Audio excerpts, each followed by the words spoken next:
Hi guys, and welcome to the show.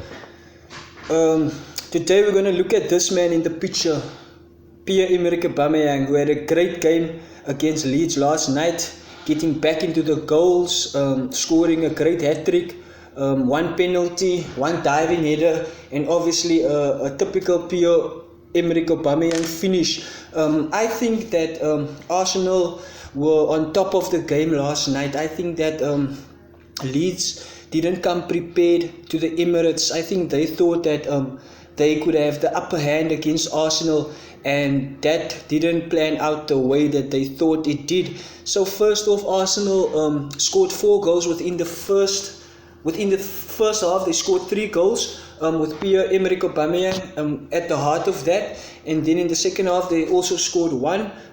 Leeds came back to make it 4-2 in the end. I think that Arsenal just took their foot off the pedal that last few minutes and just thought that the game was done and dusted.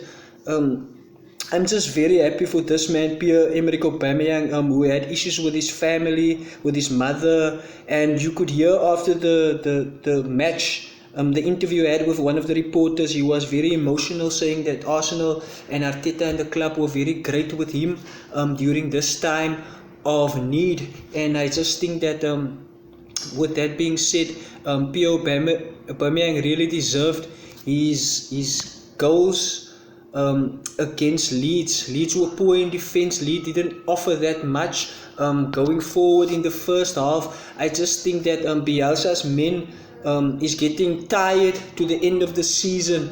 I don't think they have that capacity anymore to play the type of game that he wants.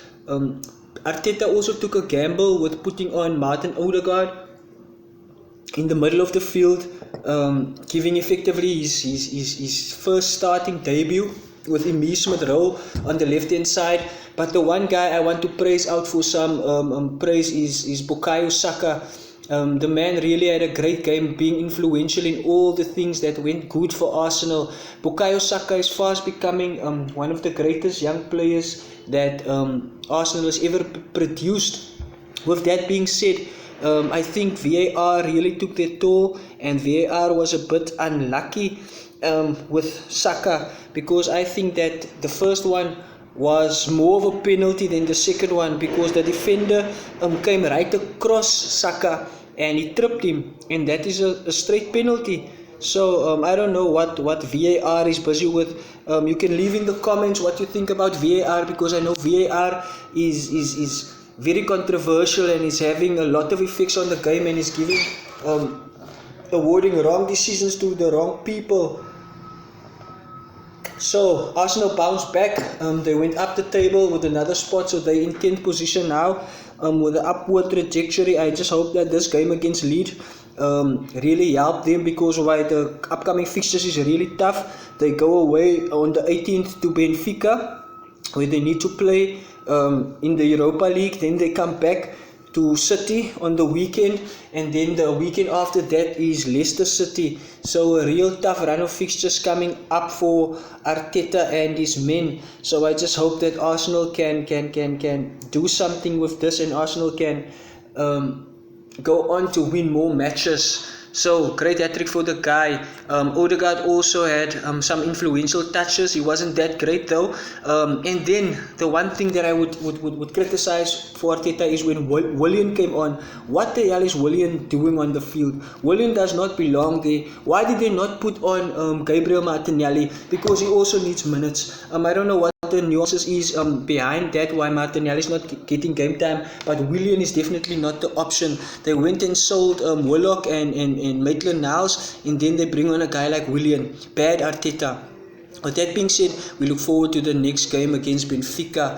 Let's go on to the next guy and game. Let's go to this guy, Mr. Alisson, Alice in Wonderland.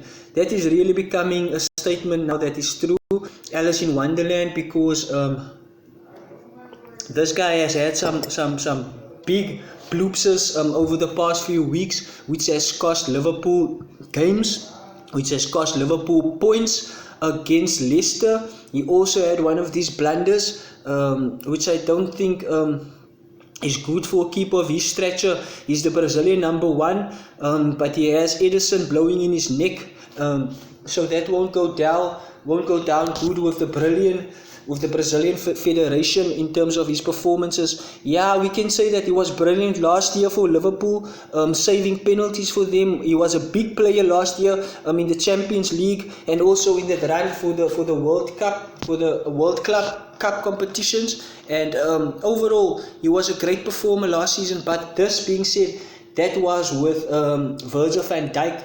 And Van Dijk being injured, you could see that the injury to Van Dijk is really taking its toll on Jurgen Klopp's men, and Liverpool isn't that influential at the back anymore. They are in shambles at the back, and Alisson isn't the one to really take the blame for all of the things that is currently going wrong at Liverpool.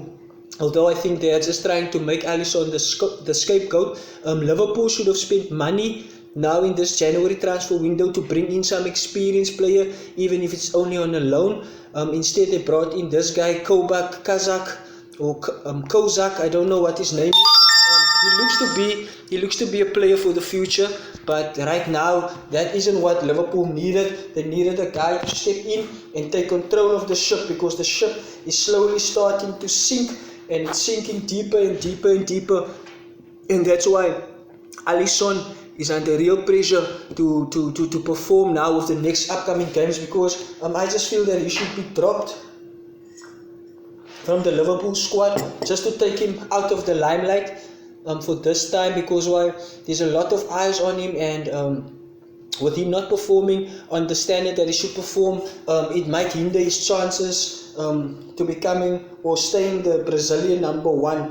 So Alisson, you are right of standing with your hands on your hips, because that is the picture that optimizes Liverpool's season, and VAR again making some drastic decisions. So Liverpool is unlucky to lose again, although I predicted this. I predicted that Liverpool is going on a downward spiral because of Klopp and the rotation policy at Liverpool. The players are tired, even though they played 3 years with the same structure, the same A-team, but that, as you know, can become tiring, and opposition defenses start to see your leaks and they start to exploit those. And Mane and Salah and Firmino hasn't hit the targets that they should. Although that being said, that Salah is still in the running for the Golden Boot, if I'm correct.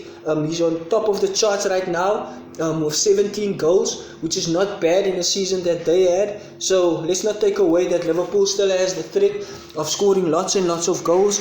And now we can also see they have that leak at the back that they had before Van Dijk came. Before Van Dijk came, this was also the situation at Liverpool, that they didn't have the defensive capabilities to see through matches. They didn't have the experience to see through matches. So leave in the comments what you can say about Alisson. Moving on, we go to this guy, Gundogan. You see, Gundogan.